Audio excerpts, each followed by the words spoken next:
Social মিডিয়ায় একটা দেখছি ভাইরাল হচ্ছে, যেটা হচ্ছে এই যাদবপুর লোকসভায় শাসকের যিনি প্রার্থী আছে সায়নী ঘোষ, তিনি যে আর্থিক এটা জমা দিয়েছেন নির্বাচন কমিশনের কাছে, সেখানে গড়মিল, কী বলবেন? তো খুব স্বাভাবিক ব্যাপার, চোরের দলের হয়ে চোরেরাই হচ্ছে সমস্ত কাজ করবে। তো এবার প্রার্থী তিনি গড়মিল কী করেছেন, তার থেকেও আমি বলবো যে প্রার্থীর কাগজ যিনি তৈরি করেছেন তিনি আসলে চুরিটা বেশি ভালো জানেন, কাগজটা ঠিক মতো তৈরি করে দিতে পারেননি, তাই এই গণ্ডগোল হয়েছে। আমি সায়নী ম্যাডামকে বলবো যে আপনি চেষ্টা করুন পরের বার থেকে, যদি আপনাদের অসুবিধা হয় অন্ততপক্ষে আইএসএফের আমাদের যারা কাগজ তৈরি করছে তারা অন্ততপক্ষে হচ্ছে কাগজপত্র ভালো রেডি করতে পারে। দরকার পড়লে আমাদের থেকে একটু টিপস নিয়ে যাবেন, আপনার নমিনেশনটা ঠিকমতো হবে, কাগজপত্র হলফনামাও ঠিকঠাক দাখিল হবে। সায়নী ঘোষ বলছে নওশাদ সিদ্দিকী যাদবপুরে যেখানে জনসভা করবে পাল্টা আমি জনসভা করব। করুন না, খুব ভালো কথা তো, করুন।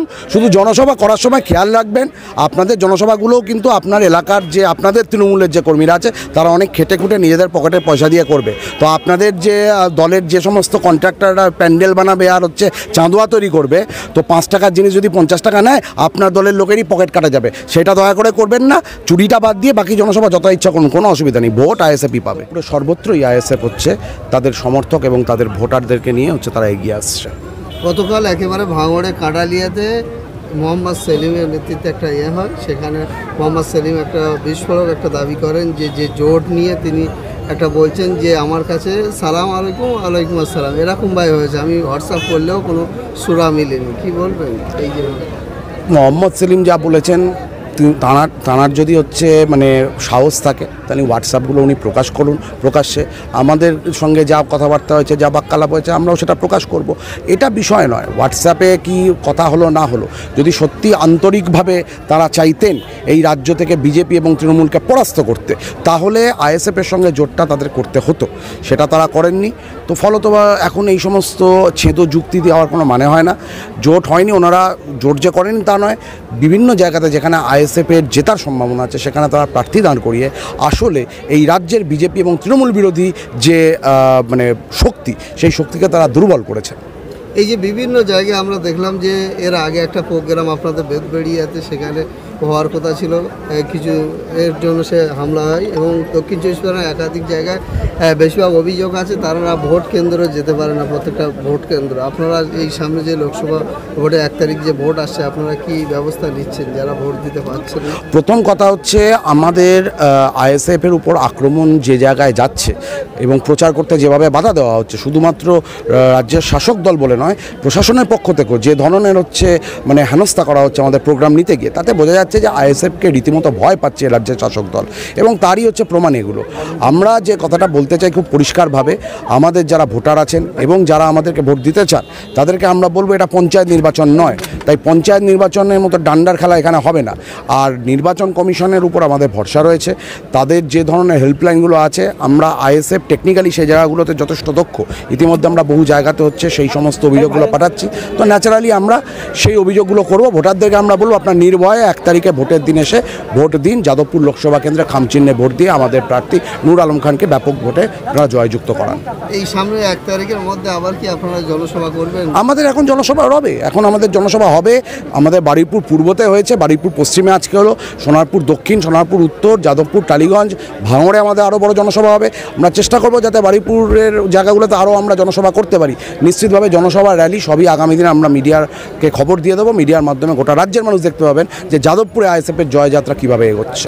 এই যে প্রত্যেকটা বিধানসভায় আপনারা ঘুরছেন, কেমন মানুষের সাড়া পাচ্ছে? ব্যাপক সাড়া পাচ্ছি, এবং একথা সত্যিই যে আজকে গ্রাম বাংলার মানুষের কাছে আইএসএফের ছাড়া আর কোনো রকম কোনো হচ্ছে রাস্তা নেই।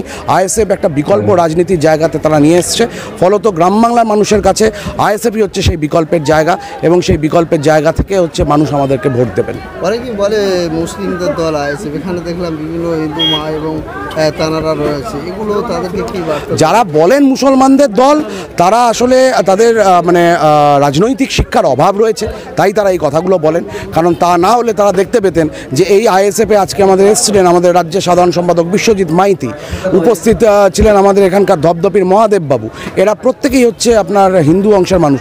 যারা এখানে জনসভায় উপস্থিত ছিলেন সেখানে একটা মেজর অংশের হিন্দু মানুষ ছিল, এবং গোটা যাদবপুর লোকসভাতে একটা বিশাল অংশের হিন্দু মানুষ আছেন যারা আইএসএফকে ভোট দিতে চাইছেন। তো ফলত এই ধরনের কথা যারা বলছেন আইএসএফ মুসলমানদের দল, তাদের প্রতি আমার রাজনৈতিকভাবে করুণা ছাড়া আর কিছুই থাকছে না। আমরা শেষ একেবারে প্রশ্ন, যে 19 সালে যে লোকসভা ভোট হয়েছিল এখানে প্রায় 15 থেকে 16 লাখ মানুষ ছিল, তার থেকে আরও ভোটার কিছু বেড়েছে। যারা ইয়ং জেনারেশন নতুন ভোট দেবেন তাদের উদ্দেশ্যে কী বার্তা দেবেন? একটাই বার্তা দেব, নতুন ভোটার যারা, তাদেরকে বলবো যে 34 বছরের বাম শাসন এবং তারপরে গত 13 বছরের এই যে তৃণমূলের চোরেদের শাসন, এই শাসনের হাত থেকে নিষ্কৃতি পেতে এবং কেন্দ্রে যে দাঙ্গাবাজ সরকার চলছে তার হাত থেকে নিষ্কৃতি পেতে মেহনতি মানুষের যে প্রতীক খামচিহ্ন এবং আমাদের যিনি দলের চেয়ারম্যান, আমাদের নেতা মাননীয় নওশাদ সিদ্দিকীর যে আদর্শ, সেই আদর্শকে বেছে নিন। আপনাদের ভবিষ্যৎকে যদি সুরক্ষিত করতে হয় তাহলে এই আদর্শ ছাড়া আপনাদের সামনে আর কোনো রাস্তা নেই। তাই এই নির্বাচন আপনাদের প্রথম নির্বাচন। আইএসএফের পক্ষ থেকে আমরা আপনাদেরকে অভিনন্দন জানাই, শুভেচ্ছা জানাই। গণতন্ত্রের উৎসবে আপনারা প্রথমবারের জন্য অংশ নিতে এসেছেন। আপনাদের যাকে ইচ্ছা ভোট দিন, কিন্তু যদি সত্যি ভবিষ্যৎকে সুরক্ষিত করতে হয় তাহলে আবেদন করব খামচিহ্নে ভোট দিন। ইন্ডিয়ান সেকুলার ফ্রন্টের ডাকে আজকে এখানে একটা জনসভা করা হয়েছে।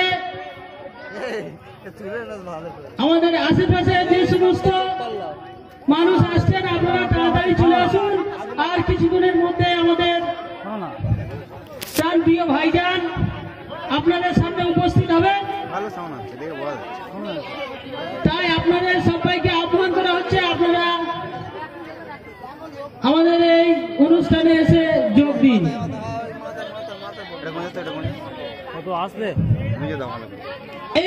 ইনকিলাব ইনকিলাব ইনকিলাব ইনকিলাব জিন্দাবাদ। আইএসএফ আইএসএফ আইএসএফ জিন্দাবাদ। ইনকিলাব ইনকিলাব ইনকিলাব জিন্দাবাদ। ভাইজান জিন্দাবাদ। ভাইজান তোমায় জানাই স্বাগতম। ভাইজান তোমায় জানাই স্বাগতম। ভাইজান জিন্দাবাদ। ভাইজান জিন্দাবাদ। যাদবপুর কেন্দ্রের প্রার্থী নুর আলম খান জিন্দাবাদ।